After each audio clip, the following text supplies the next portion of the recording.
Hello and welcome, everybody. Thank you so much for joining us for another episode of A New Go of New Home Sales. I'm your host, Anya Chrysanthon, and joining me today, my dear friend, Mollie Elkman. If you guys don't know who Mollie is the owner and president of Group 2 Advertising. She is the creative genius behind she's created so many great things, but you probably know her from The House That She Built. She is a published author and, marketing genius extraordinaire and all things badass. And I always say, when I grow up one day, I want to be just like Mollie. So welcome to the show, Mollie. You're ridiculous. Hi, I'm so happy to be here. Thank you for having me on. Well, it's such a pleasure. So, Mollie, for listeners who may not know who you are, which I don't even know how it's possible, because you guys, if you want something done, if you want something promoted, you need Mollie on your team, because this girl takes over the world. When she's on the mission for something, you know about it and it's everywhere. So why don't you tell our listeners about your story, how you came into home building and what your journey has been? So I actually came into the home building industry as a child. So if you can see behind me, that is a print ad from the 80s. And that is me in that ad. I think I was about 6 or 7 years old. And that was for a home builder. So my dad started Group 2 in 1969. And it was really one of, if not the first agency to specialize in housing. And I grew up in the housing space. I grew up around builders my whole life and really, going to models and touring and meeting with home builders with my parents. And I told everyone I'm never going into the family business. And then when I was in college, I actually wanted to be a writer. That was always my dream, was to write. And I got a job with a company that did public relations and advertising. And it was very obvious once I was there that advertising is in my blood. It's how my brain thinks. I was, thinking of ideas and headlines and different things. So my path really shifted to advertising, even though I fought it. And I started my career working in the hospitality industry. So I had this crazy dream job out of college where I would travel to hotels, and my job was to evaluate them and to really look at the customer experience and to report back on all these different touch points, which, just from saying it out loud, your listeners can understand. It's like a master's course for new home marketing, right? It's all the touch points, all those things. So that was really how I got into advertising. And then my dad recruited me over to Group 2 after I had a few years working at a couple other agencies, and said, all right, let's take all this experience and apply it to residential construction. So that's how I got here. And of course, you came in at perfect timing, right as things were going more digital direction. And so I think, you were really the creative genius behind taking the agency to this new era of digital marketing. Yeah, I joined the housing industry when everyone else was running away from the housing industry. It was absolutely the worst time. But for me, it was the perfect time because I came into a family business and I had an opportunity to recreate our product and our service in a way that was mine, right? So even though it's a second generation business, my dad wanted to see Group 2 continue. It was, during a downturn.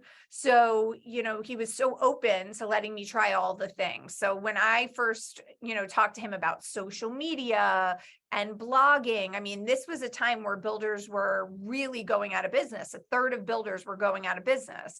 So he just said yes to everything. And some things worked and some things didn't work. And, I just put my attention on the things that were working. And that really transformed Group 2 into a digital marketing company. So do you see a parallel between that time then when we transitioned really from print to digital to now with the emergence of AI and how quickly, I mean, from December when ChatGPT made its splash to now, it seems we can't escape AI and talking about AI. And so I would love to get your opinion on how is AI going to affect marketing agencies going forward? And have you guys started to Oh, yeah. experiment with some of the tools? So we love it, but we also are very creative. So, Group 2 has a chat going in real time all day, every day. So we, engage with each other. We use AI in a very social environment to, ask people to create something using AI or write something. So it definitely is really exciting. It is scary for some people. Some people just don't really want to go there or explore, but it is something really fun to explore. I'm actually considering right now at Group 2, I never would have said this even a year ago. We work remotely now, and we're considering sending everyone headsets so that we can meet in the metaverse and actually have some spaces and digital, happy hours together and things like that.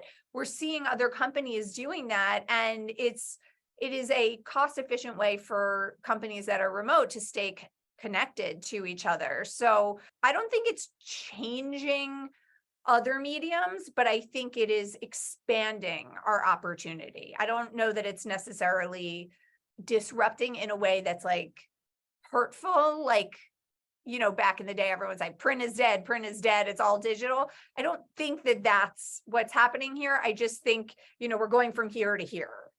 Mm-hmm. Yeah, I think right now it's all the new tools coming out, and it has been fun to keep up with all the new things. And I feel like every single day I try to allocate a little bit of time from my day to just experiment and try it out, because I mean, literally there's like thousands and thousands of new AI tools specifically for sales and marketing that are popping up on the daily. So I want to be sure that I'm staying on top of that. And it takes time to learn, but it is fun and it's incredible what we can do with some of those things. And so I think you're right in a way that it's not going to disrupt things right now. It is making our lives easier, I think. I mean, I use ChatGPT on a daily, right? Like to write anything from social posts to articles to anything. I can't even imagine if suddenly it got taken away, it'd be like, writer's block, right? So I don't know if it's for worse or better, but it's definitely making my life a lot easier. I don't know if it's helping me become a better writer or not, or if we're devolving there, but it is saving me a lot of time at the moment. So I'd be curious to see what happens over the next few years as these tools evolve. And I like the quote that John Lee said. I'm sure I'm going to butcher it, but he said something about that AI is not going to eliminate jobs. It will eliminate bad jobs, and it will eliminate people's jobs that are not good at their job. So it's, so if you're not using those tools in your job, then you probably will be eliminated by AI or the jobs that humans shouldn't really be doing. Well, I think the key word that you said is it is a tool, right? So people can use those tools either successfully or not successfully. And we've seen this happen in other industries. So right now I'm actually working on the car that she built, and I'm learning about how a lot of the assembly line, it's machines, it's robots, right? But the people are operating those robots. And so there are jobs, the jobs just look different. And that's exactly what this is. This is a tool, and how you use it is going to change what your role looks like. But, I think in communications and marketing and advertising and sales, it's never going to be stagnant. So like, if you want things to always stay the way that they have been in the past, you're in the wrong career. So, change is the thing that keeps us energized and fresh and keeps our industry moving forward. So I think it's really exciting. Yes, I agree. So speaking of the car that she built and the house that she built, so let's talk about that. So first, let's start with the house that she built. I think that you can't be in home building industry and not know about the house that she built. But maybe for listeners who don't know about it, would you mind telling us what is this project all about? Yes. So I own a marketing company that works with home builders. So I've had my whole career in the housing industry, and I love our industry, and I feel very lucky to work in our industry. One of my friends, Chrissy Allen, who you know as well, she pulled me in on a project very early when it was just an idea, and asked if this is something I would like to be involved in. And what this group of women wanted to do was build a home showing that women can do every job that goes into building a home. And Georgia Castellano, who's the creative director at Group 2, and I named it The House That She Built. And we helped them tell their story, get funding, really get volunteers, things like that. It was a huge undertaking what they did. And it was incredibly inspiring because all the women just had such different stories and such different experiences. It was just such a moving project. And as I mentioned earlier, I always wanted to be a writer. So, my childhood dream, it's part of why I never changed my last name, because when I was a little girl, I would picture my name on the cover of a book. And I always pictured my childhood name, Mollie Elkman. And I just never wanted to give up on that dream. And I had this aha moment of, oh my goodness, this is it. This is the story that is so inspiring. And that's what I do. I'm a marketer, I'm a storyteller. So how can I use my skill? I can't build a house like these amazing women, but I can definitely tell their story in a way that keeps it going after this home is completed and sold. So that was really where the idea came from to write the story.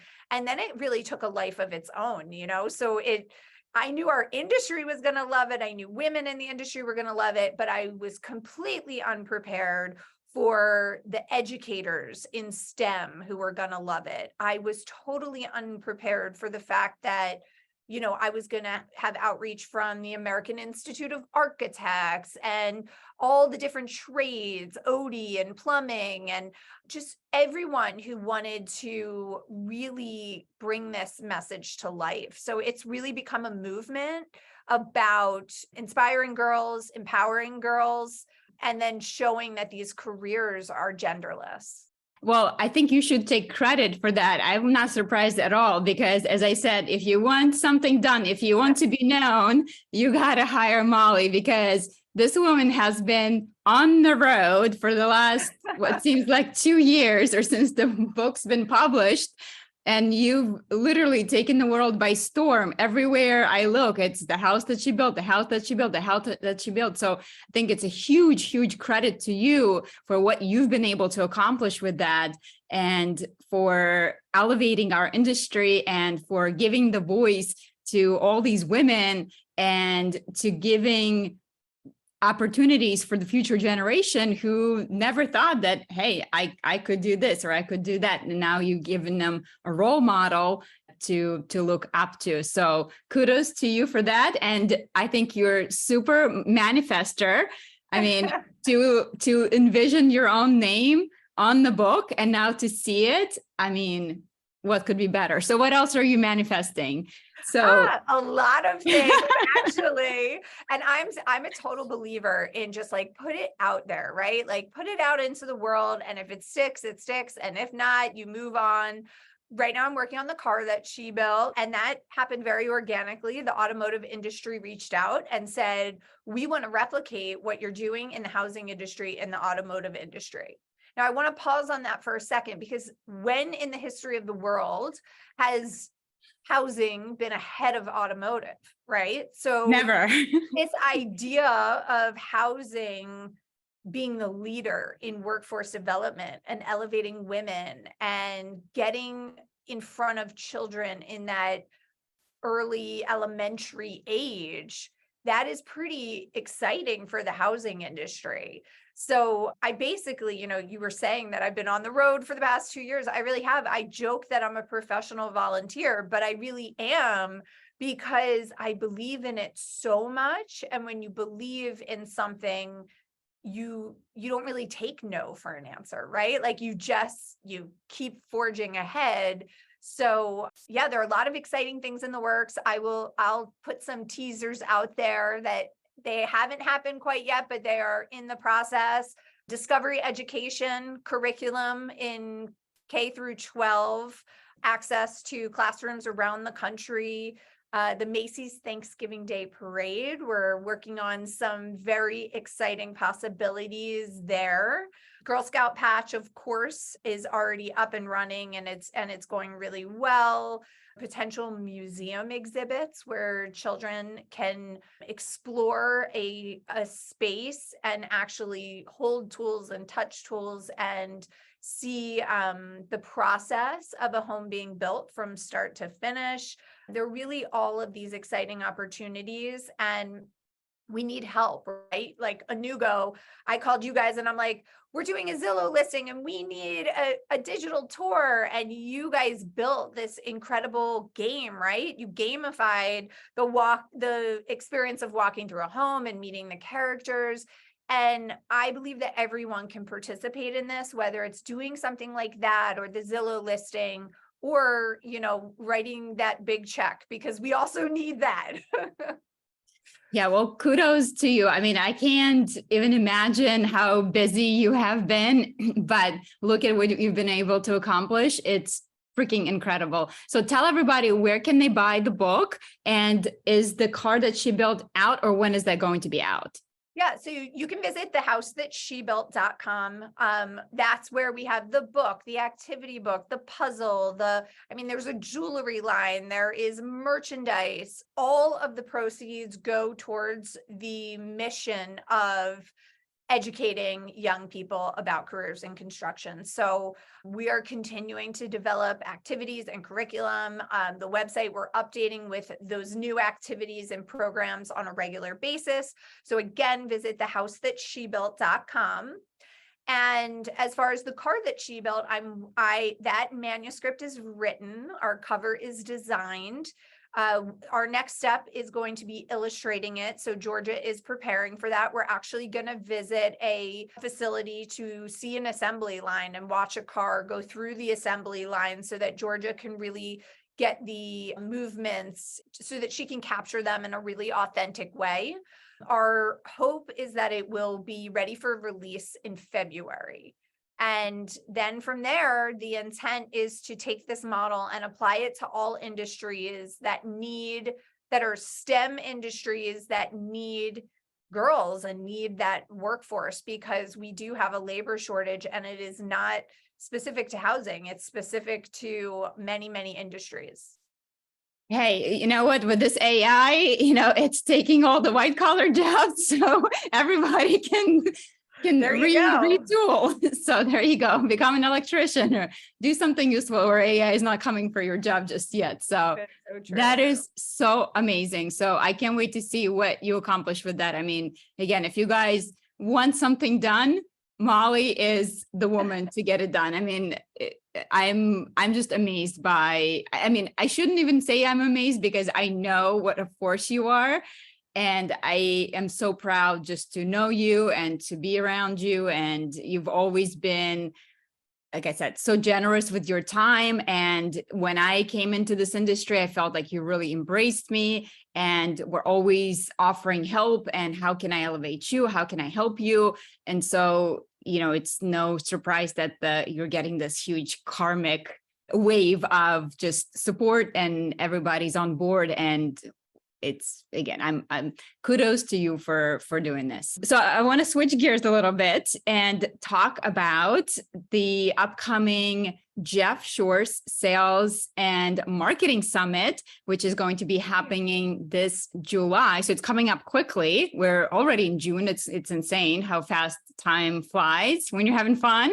And of course, what's going to be different about this year is that, Mollie, you're going to be joining in on the summit. So I'd love to hear your perspective on what can we expect this year, and how is the summit going to be different from the previous years?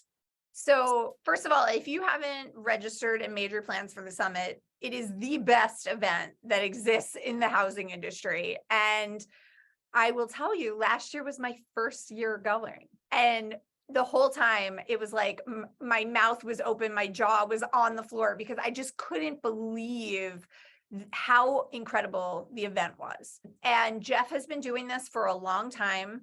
I think it's their 17th year. This year, the big difference is marketing is a part of the conversation. And I think sales and marketing go hand in hand, but we don't always treat them as a joint effort, right? The intent is to really marry these two. They go together. It's important that the teams are on the same page. These discussions apply to everyone. And I think that's the only real difference. It's going to be the same summit that is incredible, that just surprises you at every turn. I mean, last year, Jeff at one point was on the stage feeding a baby kangaroo with a bottle. And I mean, at that point, I was like, where am I? Like, this is unreal. And he was doing it in a way that was relevant to the content of what was happening and what was being discussed. So, Jeff is really a mastermind and his team is just off the charts. So what's been really fun for me is I get to work with them this year behind the scenes. And every day I am learning just new things.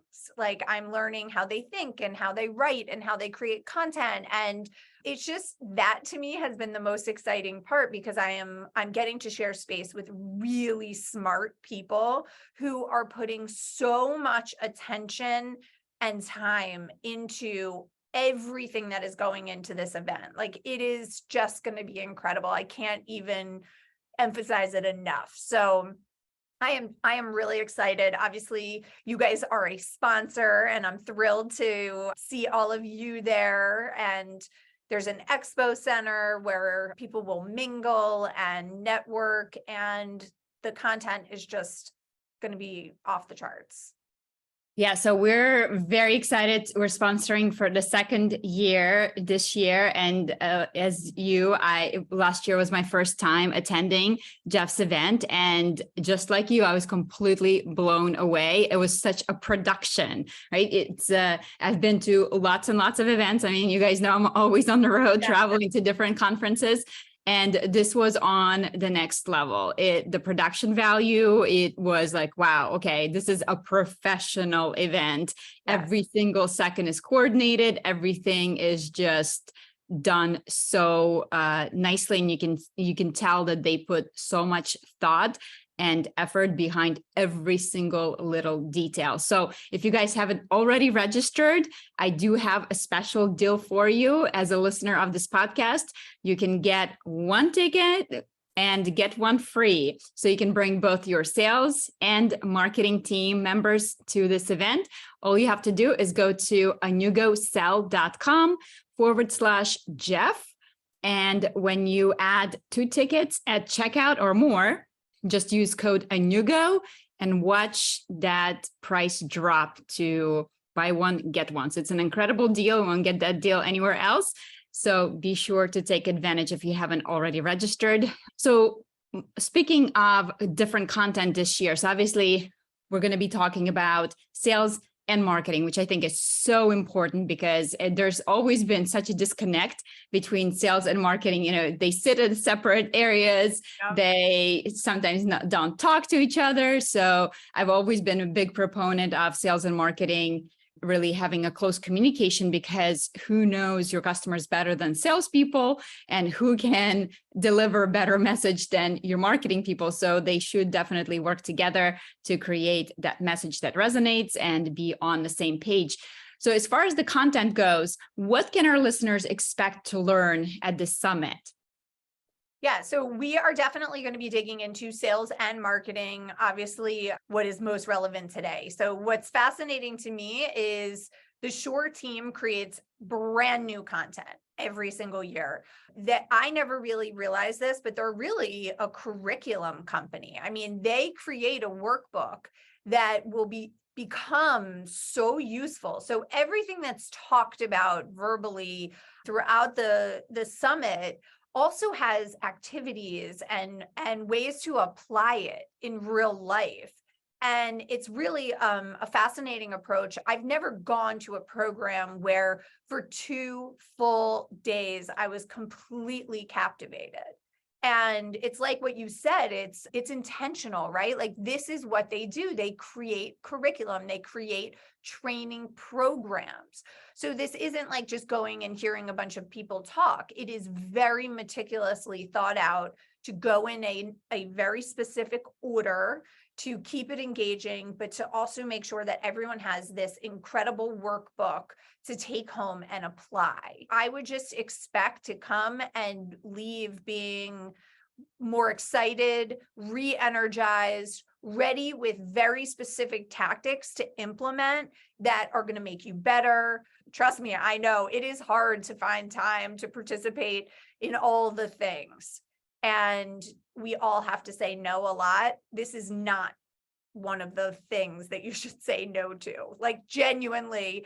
And that, I did that last year, and now this year I'm a part of it. I'm going to be presenting. For me, so much of my success has been the people I surround myself with, right? And this is a big part of that. And last year was very influential for me. And I think a big part of my success for the past year has been because of that.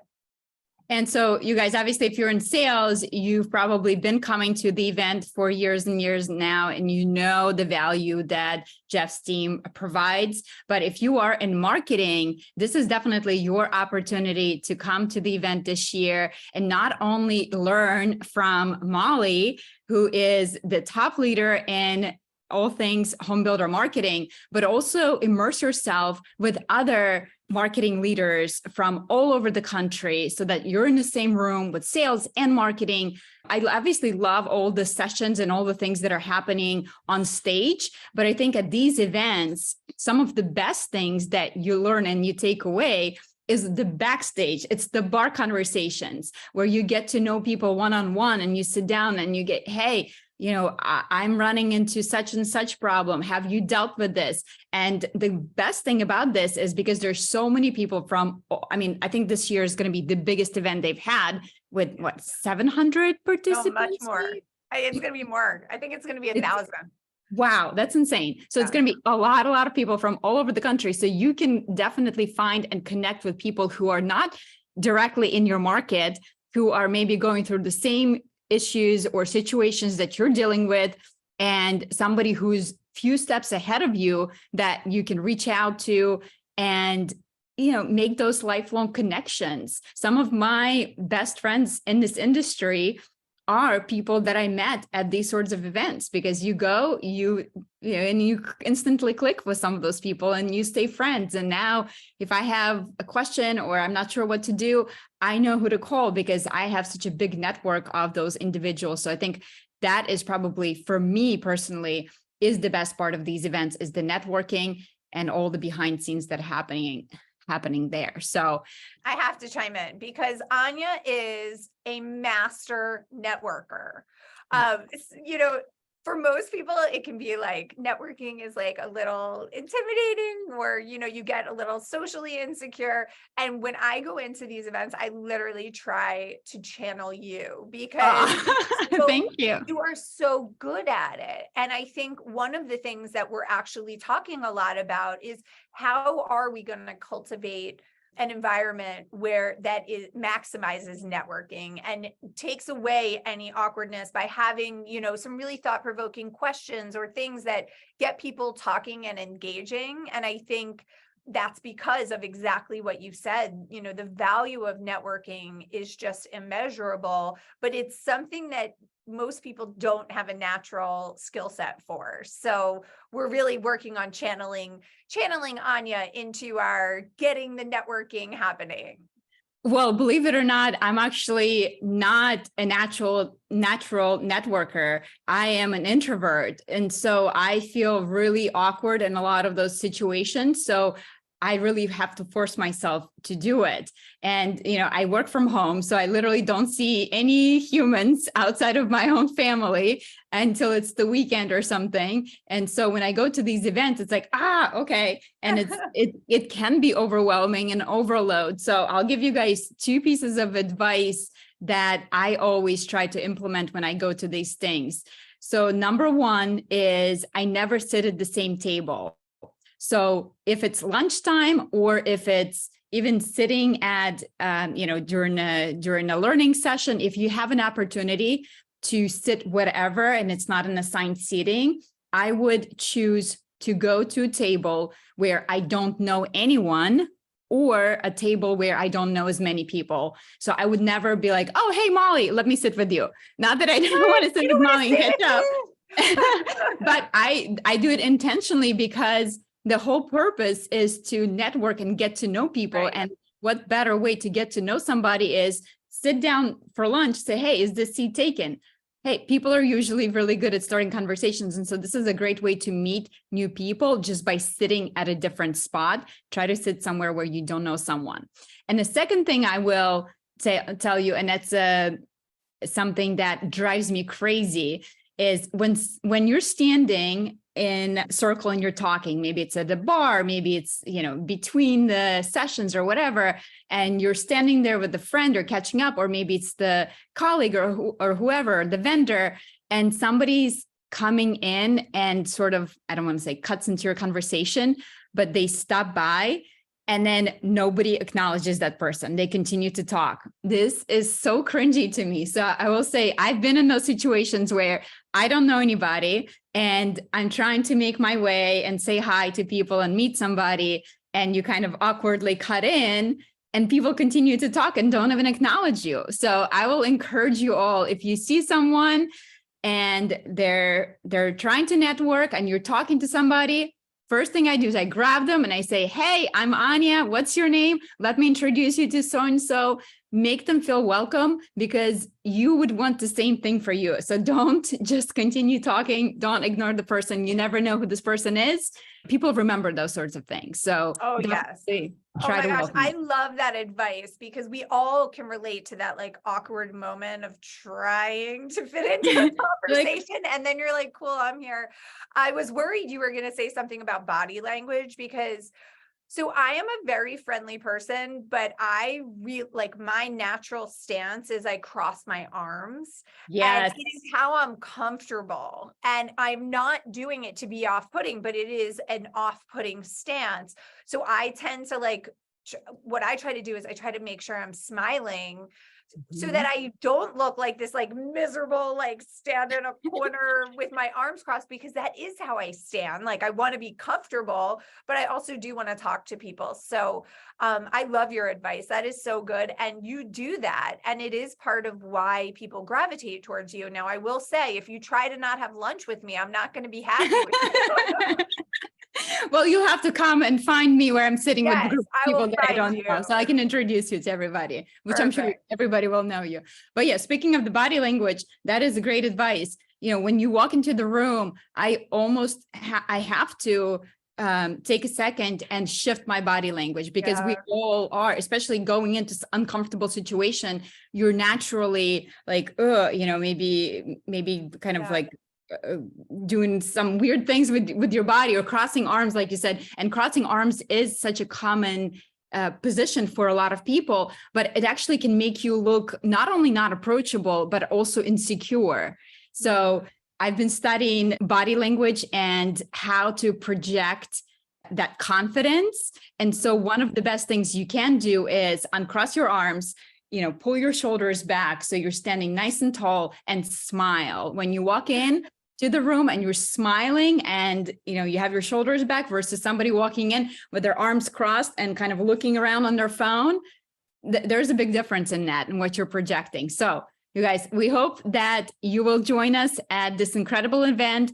And if nothing else, it's in Nash Vegas. Hello. It's right, the capital of bachelorette parties. So I'm definitely planning on bringing my cowboy boots. I bought a pair of, I'm looking around to see if they're here, of bedazzled cowboy boots. Oh my gosh, I I just love went it. to the Taylor Swift Eras Tour concert and Oh, I how got was that? inspired. It was so good. And I was inspired to bring my cowgirl chic to Nashville. So I'm going to be really leaning into the theme here. 100%. I'll be right there with you. So I'll have my jean jacket on, my cowboy boots. So we'll definitely be channeling our inner Taylor Swift. So Mollie, as we wrap up this podcast, is there anything that we didn't talk about today, or I didn't ask you that you want our listeners to know about? I don't think so. I think you're incredible. I always love talking to you. And, I think we're a very good example of everything we just talked about, right? Like we met, professionally, and we, have gotten to know each other over the years. We have the kind of relationship where, you can text me and say, want to do a podcast? And I'll say, yep, let's do it. And the same in return, I can reach out and say, hey, I need something for the house that she built. You guys are the perfect partner. So I think, when we talk about friendship, we're not just talking about the social side of friendship. We're talking about the professional side and working with people you like and enjoy, who build you up and bring out the best in you. And we all want that, right? Like we all want to work with people we care about and enjoy. So thank you for having me, and thank you all for listening. Well, 100%, I agree with you. And you know how I feel about you. So your friendship means the world to me. And so Mollie, tell everybody, where can they learn more about you if they want to learn more about Group 2 advertising, if they want to partner to help them with their marketing, if they want to, again, read the books, if they want to follow you on social media, where do you hang out so they can personally connect with you? Yeah, so my website is group2.com. It's spelled out GROUPTWO.com. And we have lots of examples about marketing for the home building industry and case studies and things like that. One of the benefits of keeping my name is there are not any other Mollie Elkman. So if you look on social media, I'm pretty easy to find. And I genuinely love connecting with people in the industry and hearing your stories and helping share stories. So I look forward to hearing from your listeners and to seeing you all soon. Well, thank you again for being on the show today. Really appreciate your time. And I look forward to seeing you in Nash Vegas. Bye. Bye.